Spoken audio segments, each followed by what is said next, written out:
Hello दोस्तों, क्या हाल चाल। आज का हमारा टॉपिक है आर्टिफिशियल स्वीटनर्स। तो आर्टिफिशियल जो स्वीटनर्स होते हैं वो होते क्या हैं, बेसिकली कुछ केमिकल कंपाउंड्स होते हैं जो किसी भी खाने की चीज़ या पीने की चीज़ में अगर स्वीटनेस को ऐड करना है उसके लिए यूज़ किए जाते हैं।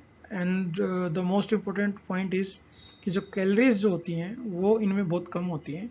तो without adding calories, much calories, we can increase the sweetness of any food using the artificial sweeteners.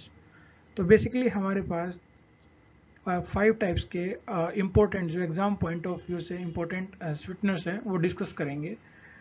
तो अगर ये जो आपको स्क्रीन पर दिखाई दे रहे हैं एस्पार्टेम, सैकरिन, सुक्रालोज, एलिटेम, नियोटेम, अगर इनको हम कंपेयर करें शुगर के साथ स्वीटनेस में तो हम देखेंगे कि जो एस्पार्टेम है वो 100 टाइम्स ज़्यादा स्वीट होता है शुगर के कंपैरिजन में, और नियोटेम जो होता है वो तो 7000 तक टाइम्स तक स्वीट होता है। और ये जो हमने सारे जो 5 इम्पोर्टेंट आर्टिफिशियल स्वीटनर्स हैं उनको टेबुलेट किया है और इसी सीक्वेंस में इसको याद करना है, क्योंकि यहाँ से क्वेश्चन पूछे जा सकते हैं कंपैरिजन में कि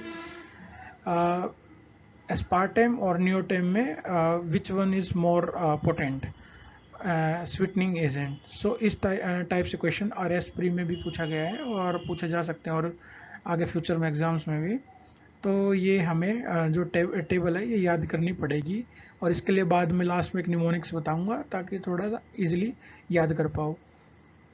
इनके बारे में थोड़ा सा डिटेल में जान लेते हैं कि जो एस्पार्टेम होता है जो शुगर के कंपैरिजन में 100 टाइम्स ज़्यादा स्वीट होता है, बट ये कुकिंग टेम्परेचर पे स्टेबल नहीं होता है। उसका क्या मतलब है कि हम इसे जो भी फूड कुक किया जाता है उसमें यूज़ नहीं कर सकते हैं।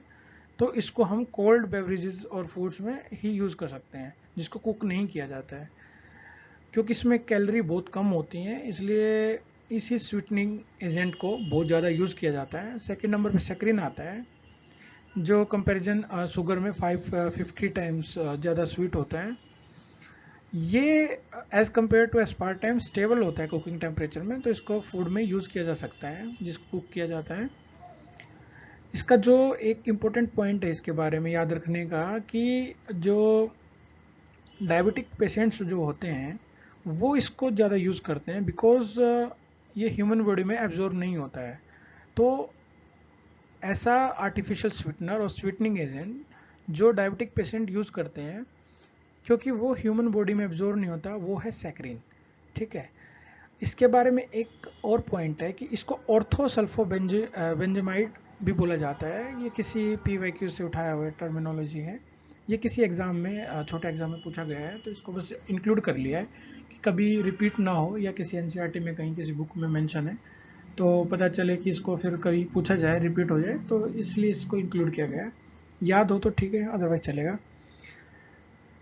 नेक्स्ट है सुक्रालोज जो 600 times more sweeter than the sugar, और ये भी स्टेबल होता है कुकिंग टेम्परेचर पे, तो इसको भी फूड में यूज़ किया जा सकता है, वैसा फूड जो कुक किया जाता है। और इसका जो एक इसके बारे में इम्पोर्टेंट पॉइंट है याद जिसको मेमोराइज कर सकते हैं वो है कि इसका जो अपीयरेंस है, टेस्ट और स्मेल है, वो शुगर के इक्विवेलेंट ही होती है। तो इसको यूज़ वहाँ किया जाता है जहाँ पे हमें जो अपीयरेंस है या टेस्ट स्मेल शुगर के जैसी ही चाहिए किसी मिठाई में या किसी बेवरेज या फूड में, तब हम सुक्रालोज का यूज़ करते हैं। और इसका एक पॉइंट है जो एग्जाम पॉइंट व्यू से ज़रूरी है, एक फैक्ट है, वो ये है कि ये ट्राइक्लोरो डेरिवेटिव होता है किसका, सुक्रोज का। तो सुक्रोज का जो डेरिवेटिव होता है ट्राइक्लोरो, उसी को सुक्रालोज बोलते हैं। ये एक फैक्ट जो आपको डायरेक्टली याद कर लेना चाहिए। आई थिंक इसकी डिटेल में नहीं जाना चाहिए, क्योंकि 2 ही पॉइंट यहाँ पे ऐसे हैं जो आपको अलग से याद करने, एक ortho sulphobenzamide and second one is trichloro derivative of sucralose. Next जो हमारा स्वीटनिंग एजेंट है वो है एलिटेम जो 2000 टाइम्स मोर स्वीट है देन शुगर। इसके बारे में जो इम्पोर्टेंट पॉइंट है वो है कि ये इसकी जो स्वीटनेस है क्योंकि बहुत ज़्यादा है तो उसको कंट्रोल करना बड़ा सा डिफ़िकल्ट टास्क है। सो इसको ऐसी जगह पे जहाँ पे कंट्रोल्ड स्वीटनेस चाहिए वहाँ पे यूज़ करना बड़ा टफ है। ये इसका एक मेजर पॉइंट है। और नियर टाइम जैसा हम देख पा रहे हैं बहुत ही ज़्यादा स्वीट होता है, तो इसकी स्वीटनेस सबसे ज़्यादा होती है as compare to these 5 sweetening agents.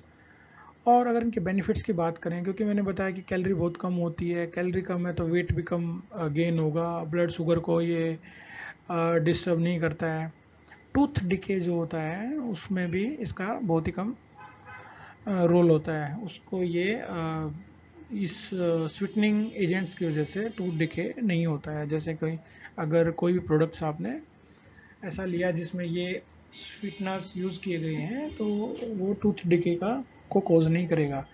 Drawbacks क्या हैं कि कुछ बेनिफिशियल बैक्टीरिया जो होते हैं उनको ये कम कर सकता है, डिस्टर्ब कर सकते हैं उनको, और उसकी वजह से कुछ मेटाबॉलिज्म चेंजेस आ सकते हैं बॉडी में। तो ये आई थिंक वैसे कंप्लीट हो गया है। और एक और फैक्ट है कि एक और एजेंट होता है और स्वीटनर्स होता है, वो होता है ए सल्फेम के। ये जस्ट नाम के लिए याद रख सकते हैं ताकि किसी क्वेश्चन में अगर कहीं पे एमसीक्यू में एलिमिनेशन के लिए यूज हो सकता है, क्योंकि कई बार ऐसा क्वेश्चन भी पूछा जा सकता है ये which of the followings are artificial sweeteners, तो वहाँ पे ये आपको याद होना चाहिए। और एक हमने बहुत सुना होगा आज जब भी हम नॉर्मली करते हैं स्टीविया। स्टीविया स्वीटनर है but that is not artificial, it is natural sweetener, because ये किसी प्लांट से एक्सट्रैक्ट किया जाता है। और एक जो इम्पोर्टेंट पॉइंट स्टीविया के बारे में कि ये बहुत लो कैलोरी स्वीटनर होता है। और जब मैं निमोनिक की बात की थी तो वो है आसान करके के सामने आप देख रहे हो स्क्रीन पे, ये वाला निमोनिक से आप इनको पांचों के सीक्वेंस को याद रख सकते हैं क्योंकि ये एग्जाम में पूछे जा सकते हैं। तो ये एक इम्पोर्टेंट चैप्टर है, ये यहाँ पे ख़त्म हो जाता है। इसका स्क्रीनशॉट इंग्लिश मीडियम वाले ले सकते हैं, हिंदी मीडियम के लिए ये रहा। तो आप हिंदी मीडियम वाले यहाँ से ले लें और इंग्लिश मीडियम वाले पीछे पहुँच करके उसका स्क्रीनशॉट ले सकते हैं, हिंदी मीडियम यहाँ से ले सकते हैं। तो 1 पेज में आपका पूरा ये चैप्टर ख़त्म हो जाता है। एग्ज़ाम पॉइंट ऑफ व्यू से इतना ही ज़रूरी है, यहाँ पे कवर कर दिया गया है। स्क्रीनशॉट लीजिए और इसको बार बार रिवाइज करते रहिए, इनके सीक्वेंस को याद कीजिए, इनकी कोई प्रॉपर्टी जो इम्पोर्टेंट है, एक दो प्रॉपर्टी वो याद कर लीजिए। ये नाम याद होने चाहिए ताकि एलिमिनेशन वगैरह में काम आ जाएं, ठीक है। और बेनिफिट्स और ये तो कहीं ड्रॉबैक्स वगैरह तो कहीं सब्जेक्टिव पेपर में यूज़ हो सकते हैं या कभी हो सकता है कि एमसीक्यूज में भी पूछे जा सकते हैं। तो ज़्यादा बड़ा चैप्टर नहीं है, छोटा सा टॉपिक था ये, और ये यहाँ पे ख़त्म हो जाए। बाय।